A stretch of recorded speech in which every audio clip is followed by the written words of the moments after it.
Everybody set? 3, 2, 1.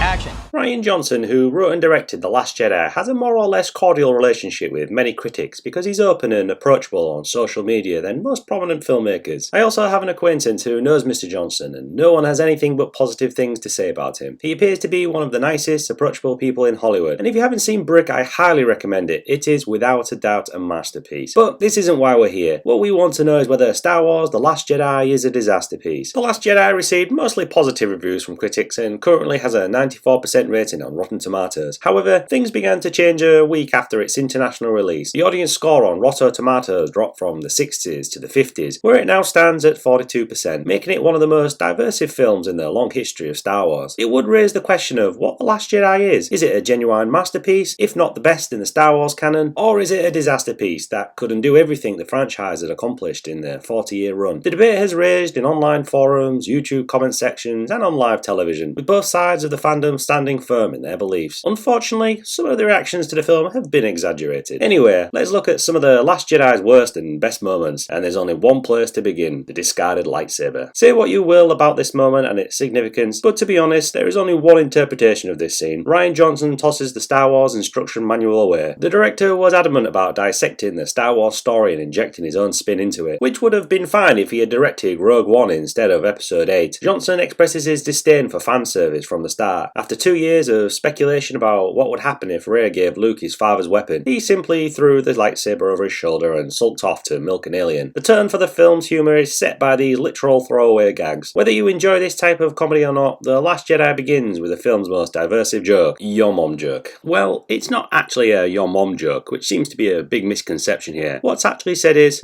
I believe he's tooling with you, sir. About his mother.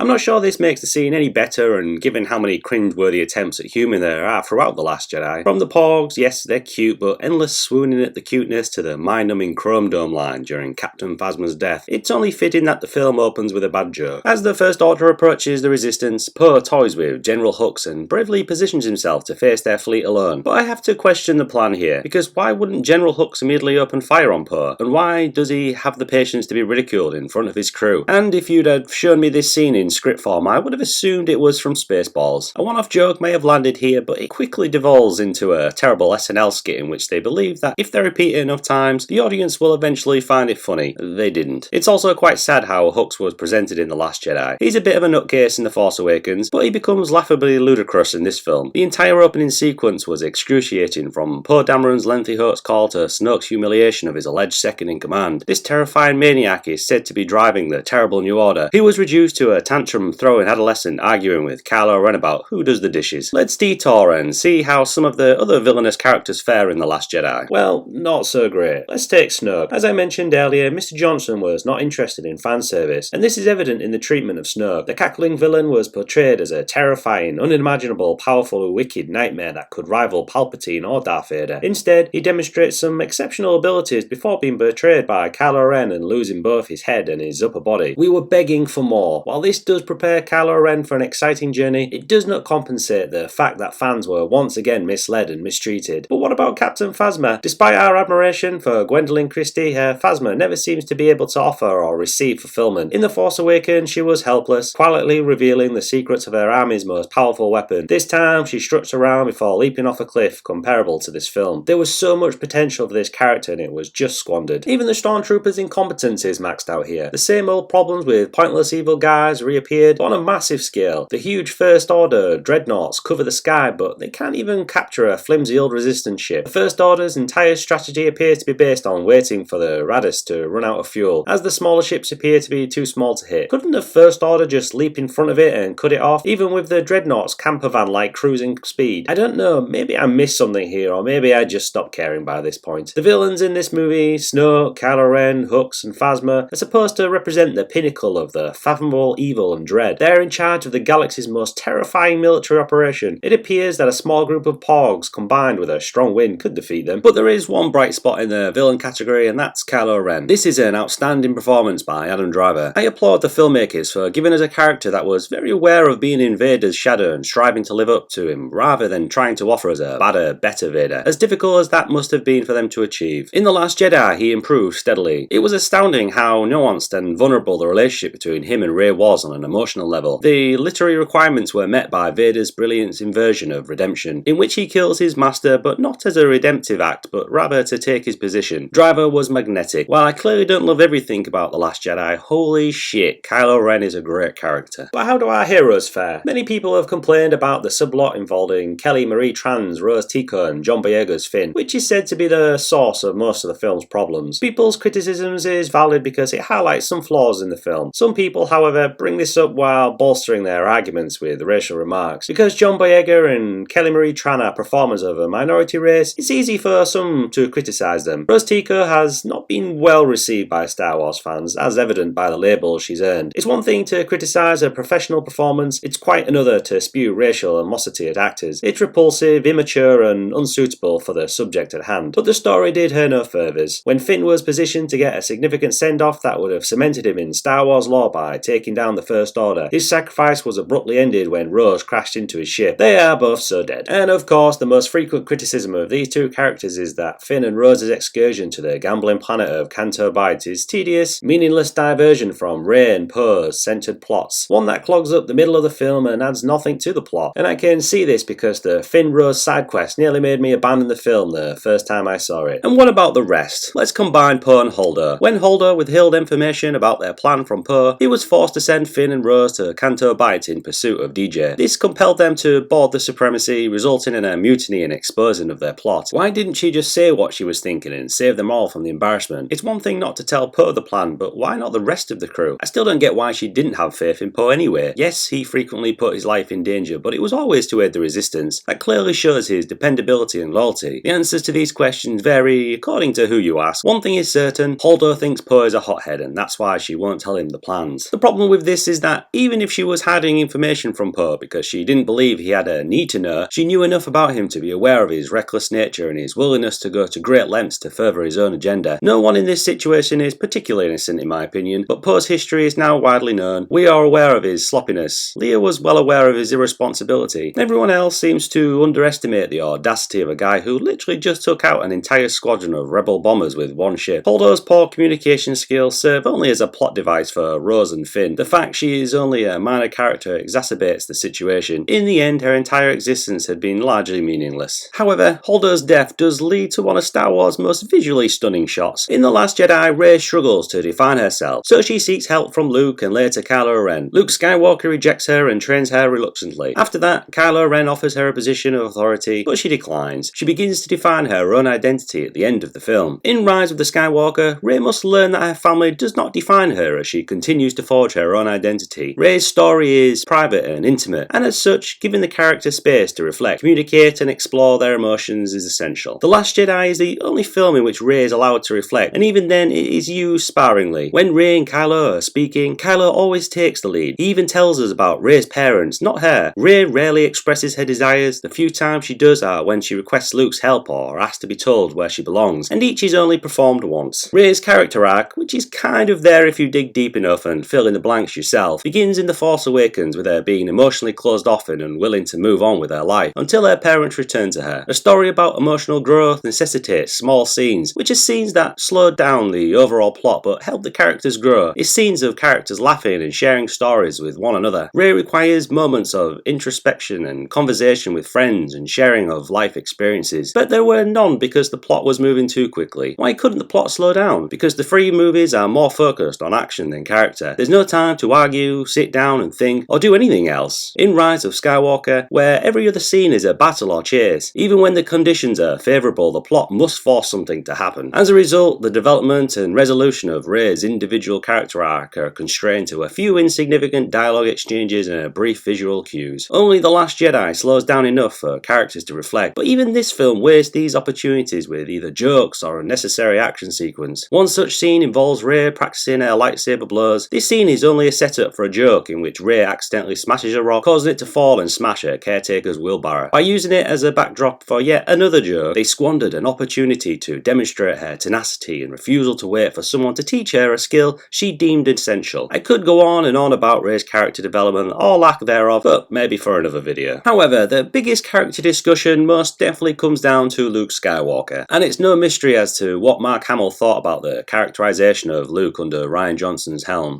Oh yeah, the scene that dare not speak its name. Yes, exactly. Okay, thank you. I'm gonna make them sorry they ever came up with that. Did your vision and Ryan's vision, did it coincide with the way that Luke ends up in this film that you thought it would all these years later? No, I don't like being pushed out of my comfort zone. I thought, well, Harrison didn't get pushed out of his comfort zone. He's flying spaceships, making wisecracks and being cynical. Why am I so different? So, eventually you have to trust Ryan because he's the director and he wrote it. And I have such a bond with him. I thought, I don't think this is right for me, but I'm going to do the best I can to realize your vision. Can I ask what your reaction was when you first read the script from Ryan? Well, listen, be honest. No, as long as I was able to express my reservations about Luke, because you can't help but feel some measure of ownership, like Luke wouldn't say that, Luke wouldn't do this. I had discussions with Colin, and I was very excited because we were on the same page in terms of where we wanted to go and how we wanted to see Luke in a way we've never seen him, even in this current version. But were you surprised by what Ryan chose to do? Yes, I was very surprised. And I have to tell you, and I should have realized that when I read 7, I said, I love everybody's part except mine. And on this one, it was similar in the sense that I said to Ryan, I'm so surprised how you see Luke. It's good to force project to somewhere else in the universe without dying. No, I kid. I love the new cast. I love the whole idea of a new generation. But you start making the emotional disconnect. When I read 7, I thought, I'm never going to work with Harrison again. I feel an investment in it. I feel like a certain sense of ownership, which is a joke because I don't own it. Now Disney does. But, when you get right down to it, it's not Mark Hamill in a big blockbuster film. It's Luke. The hardest thing I had to do was his radical reimagining of that character. The last one and this one, where the most optimistic guy in the galaxy becomes a suicidal, cranky old man telling people to get off his lawn. It's just a Luke that I didn't really understand. I mean, obviously, a lot's happened between, but I had to, like I say, make up backstories that, even the things that I said, like, well, wait a second, I'm going to burn down the library. Don't try and stop me, and then Yoda raises a finger, does it for me, and I go, but that's just the Jedi text. Hey, make up your mind. That's Luke. But yeah, that's what I'm saying. I said, oh, okay, not only is he a broken man, he's certifiably insane. If you think you're going to go into the movie and recapture your childhood, you're setting yourself up for disappointment. The title crawl of The Force Awakens revealed that Luke Skywalker had vanished and that the First Order had taken his place. Because Luke's story was being developed, there were several reasons why he might not be assisting the Resistance in winning the war. According to some theories, Luke may have been imprisoned somewhere or in another galaxy. The Last Jedi, on the other hand, made it clear that not only was Luke aware of what the First Order was doing and chose to remain silent, but he also persisted in doing so, even after it emphasized how dire the situation had become. Luke Skywalker's determination to continue fighting for others, as well as his desire to be a part of something bigger, contributed to his legacy as the greatest Jedi. In 1977 Star Wars A New Hope, Luke was just a farm boy who dreamed of joining the rebels and aiding the fight against the Empire. Even in the final chapters of the first trilogy, when things were at their worst, Luke continued to oppose the Empire. Luke persevered and never ran away from difficult situations, whether it was discovering that he had been misled his entire life about who his father was, or Luke having to find Han after being separated from him for a year. In the first 3 films, Luke would never abandon his friends if he could save them. In both The Empire Strikes Back and The Last Jedi, Luke had to choose between leaving a safe island and going to help someone he cared about who was being tortured by the enemy. In The Empire Strikes Back, Luke and Yoda were practicing on Deboga when Luke noticed Han and Leia were in danger. Despite Yoda's reservations and Luke not being ready, he insisted on saving them because he couldn't leave them in danger. In The Last Jedi, Luke did not try to help Rey when she was being tortured by Snoke in order to force him to come out of hiding. Whether or not Luke realized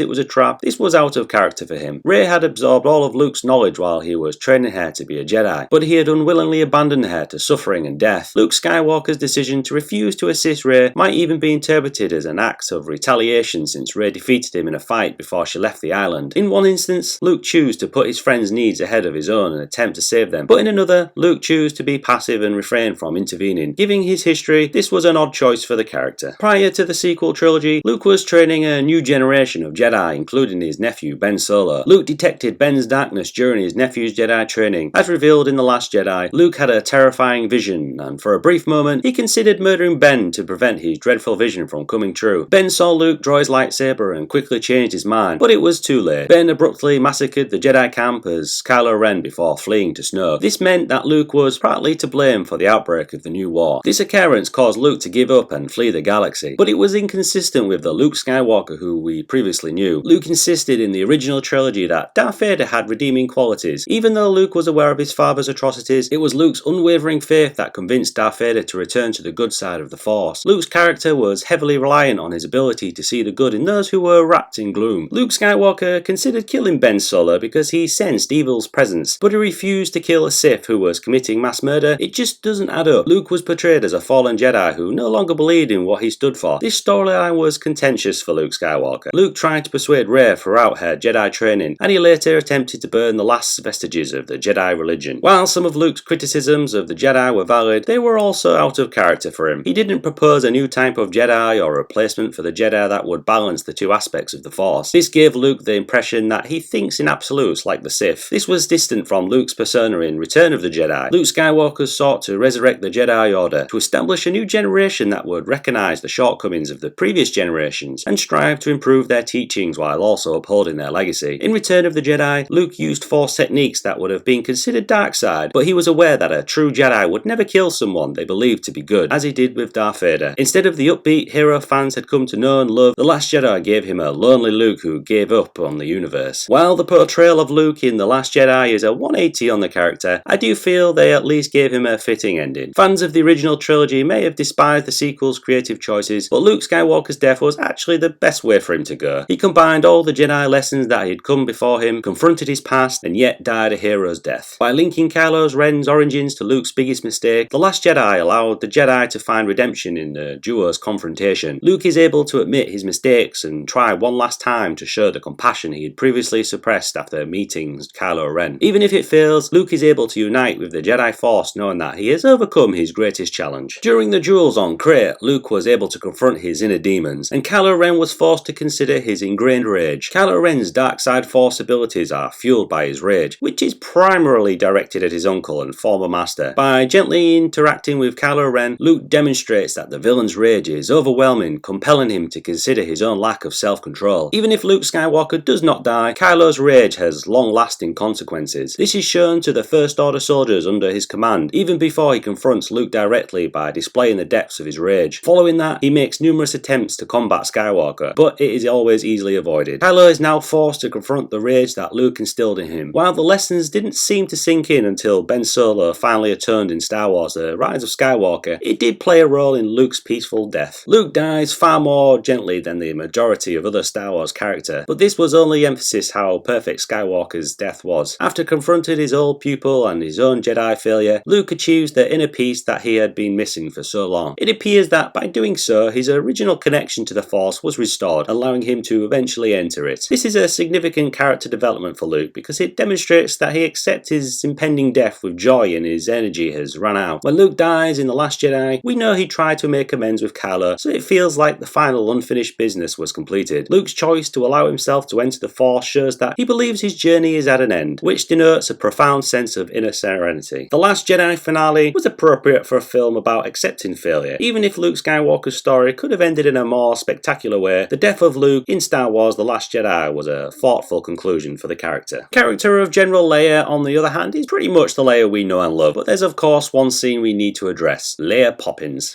I'm Mary Poppins, y'all! Kylo Ren's First Order fleet destroys the Resistance flagship bridge, dragging General Leia into space in one of The Last Jedi's most audacious and contentious scenes. This for me would have been an emotional and satisfying ending for our princess. However, her fingers then begin to move. She slowly extends her arm. Luke will advise Rey to reach out with your feelings during her Jedi training. Then her eyes open. Leia moves silently through space, past the smoking wreckage of her own ship and back into the arms of the Resistance. She collapses exhausted, possibly due to the strain of using the Force or lack of oxygen, and awakens during the third act of the movie. Writer-director Rian Johnson explained the reasoning behind Leia's flight, compared it to an instinctual survival thing, like when you hear stories of a parent whose toddler is caught under a car and they get superhuman strength. In the director's commentary, he stated, "I know it was going to be a stretch. I'm sure it will land different ways for different people, but for me, it felt like a really emotionally satisfying thing to see." In all honesty, I believe Carrie Fisher's death significantly exacerbated the twist in that scene. I remember thinking at the time,